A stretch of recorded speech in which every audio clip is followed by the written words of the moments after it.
Hello and welcome back to the Red Path. Today we're going to look at how best to equip your Berserkers. A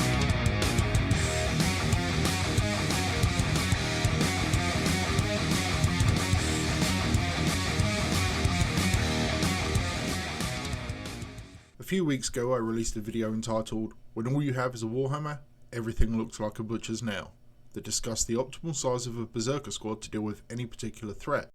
Well, since then I've gotten better used to simple marketing and utilising YouTube search algorithms, so this video is titled "How to Equip Your Berserkers." But this is a companion episode to that, so if you want more in-depth information and stats on how many Berserkers to use, watch that video. But today we're going to look at weapon options and the efficiency of each possibility. I'll cover the champions separately as they have the most diversity potential. So, the common Berserker can be equipped with chainswords, chain axes, bolt pistols, and for up to 3, including the champion, plasma pistols.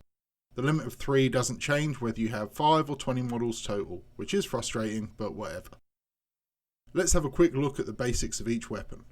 For 0 points, the humble chainsword offers strength user, which is 5 on a Berserker, AP -1, and damage 1. It provides an additional attack, giving a normal Berserker on the charge a total of 9 attacks, 2 of which must be taken in separate activations with the chainsword.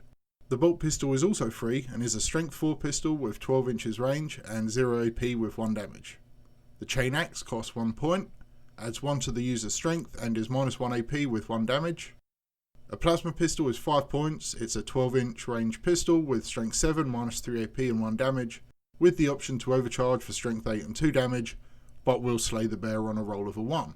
First off, there is not a situation out there where you do not want to make room for axes on your Berserkers. Boosting them to strength 6 is even more powerful in 9th than it was in 8th. Not only are you tearing T3 Horde models apart with wounds on 2s, but there's a greater abundance of T5 models, especially in the Marine line, which indirectly makes the efficiency of the axe even greater.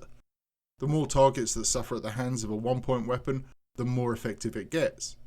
Please, ensure your Berserkers have an axe in one hand.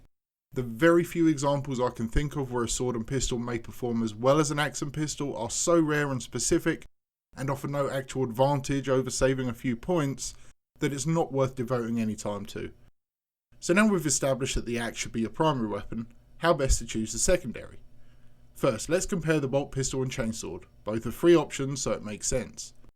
The baseline damage output is 2 for chainswords and 1 for pistols. This is due to the number of attacks.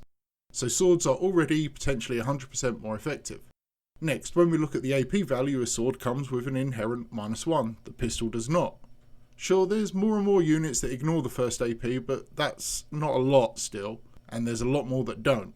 So if you can have a little AP, take it. The sword also forges ahead with its synergy. Various stratagems specifically buff the fight phase for World Eaters, and the Exalted Champion enhances combat further. And I can't really think of a time where you're going to purposefully devote a Veterans of the Long War for a squad's worth of bolt pistol shots. Now, the pistol does get an advantage in range and perhaps a little tactical viability, given 9th edition has changed how charges work, specifically the multi-charge. We do have to be more blinkered in our targets. So being able to perform some strafing shots on target 1, then charging target 2 can increase our unit efficiency, but I would posit that you should really be including other units to take care of small arms fire, Chaos Marines or vehicle mounted bolters or what have you. The fact is, the chainsword benefits you twice on Berserkers, has more synergy with our buffs and is more likely to kill, and with points being equal, is incredibly more efficient. But what about the plasma pistol? Well, plasma is good, no arguments there. Maybe not quite as good as it was given the abundance of Marines and more models going to 3+ wounds and T5, but there are a lot more 2 wound models as well, and sometimes the ability to eliminate a couple of intercessors or scratch the last few wounds off of a vehicle can be game changing. But the thing is, are Berserkers the best platform for them, as relatively expensive upgrades on already expensive models is a high investment, not to mention that Berserkers will either get into combat and die or be targeted before reaching combat and die, meaning that they may be lucky to get off just one single volley of shooting before being removed.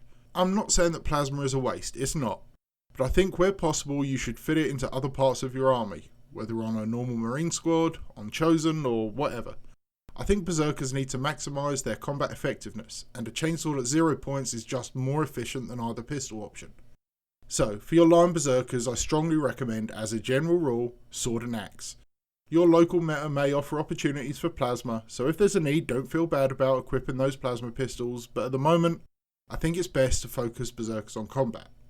Now, let's talk about the champion. There's a lot of ways to go with this model, whether equipped like their troops with sword and axe, or following the 8th edition staple of power fist and sword, or perhaps enjoying the rip and tear of 9th edition lightning claws. There's options. First off, for the same reason as with the line Berserkers, stay clear of pistols or ranged weapons. You want this unit devoted to combat and squeezing every drop of efficiency you can out of them, so ensure they have 2 combat weapons. There's nothing wrong with going for the axe sword combo. It has indirect advantages in that dice rolling and gameplay is quicker. We're already dealing with orc levels of dice, so keeping everything to 1 or 2 profiles makes the game flow a little better. But if you are looking for some spice and want to offer a little anti-tank clout, or double down on being a blender, there are options. The champion has an additional attack over the normal Berserker, coming in at 9 stock on the charge. This is including Butcher's Nail and Hateful Assault, with another 2 when equipped with a chainsword. Whilst any power weapon is useful in this edition, especially when facing vehicles, I think the Maul Sword and Power Axe fall slightly to the wayside. Sure, Strength 8 with the Maul or the rending capabilities of the Axe or Sword make them attractive options, but I think we can do better. The Power Fist, for example, is expensive at 10 points, but you do end up with 9 Strength 10 attacks that hit on 4s, it is -1 to hit remember, that have AP -3 and now do a flat 2 damage. It's possible to deal 18 damage with this one model with a Power Fist, which is pretty absurd. Whilst the damage potential is reduced from 8th edition, down from D3 to a flat 2, I think the consistency is more of a buff as you can better plan which target to assault. D3 damage always made attacking multi-wound squads too much of a gamble in my opinion. The problem is solved for us now though. But I really want to draw your attention to 9th edition's biggest combat winner, the dual lightning claw. A Berserker champion with 10 points of electric Wolverine power gains an additional 4 attacks per fight phase. Each claw adds 1 attack per combat, so 2 claws gives 2, and fighting twice makes 4. So our 9 attack champion just went to 13 attacks. The only downside is that strength is user, but we're strength 5 anyway, so it's not too bad, and claws allow 4 rerolls to wound inherently, so that strength doesn't make much difference anyway. The -2 AP also means you're going to be annihilating most any small unit and seriously messing with power armoured models. I think there may be situations where the fist is more potent than dual claws, if you often face vehicle heavy armies for instance. But as a general take all comers choice, I see dual lightning claws as a firm and solid choice, as it combines a huge number of attacks with decent wound capability and armour penetration. Couple this with the fact that Berserker benefits from its ability of additional attacks twice, we're really squeezing efficiency out. For me, my current build of Berserker squads is simple. Champions with dual lightning claws and Berserkers with sword and axe. This combination in my mind really maximises the true power of Khorne's finest, and are valuable as assassin squads, or as part of a larger assault with all the supporting panoply of war. The lethality of claws allows independence, as their volume of attacks makes up for a lack of rerolls, and their wound reroll and AP allows them to threaten any level of toughness. Berserkers with dual melee weapons just put out ridiculous amounts of attacks, and can, and do, threaten anything. Check my previous video to see how to maximise squad size to target particular enemies. Okay, so I think that about wraps it up for today. I hope this analysis of how to arm your favourite butchers helps in some way. And remember, all I'm offering is perspective. You may have better ideas or play in a completely different meta to me, so there's not really a right or wrong answer. Anyway gang, stay healthy, stay safe, and kill main burn.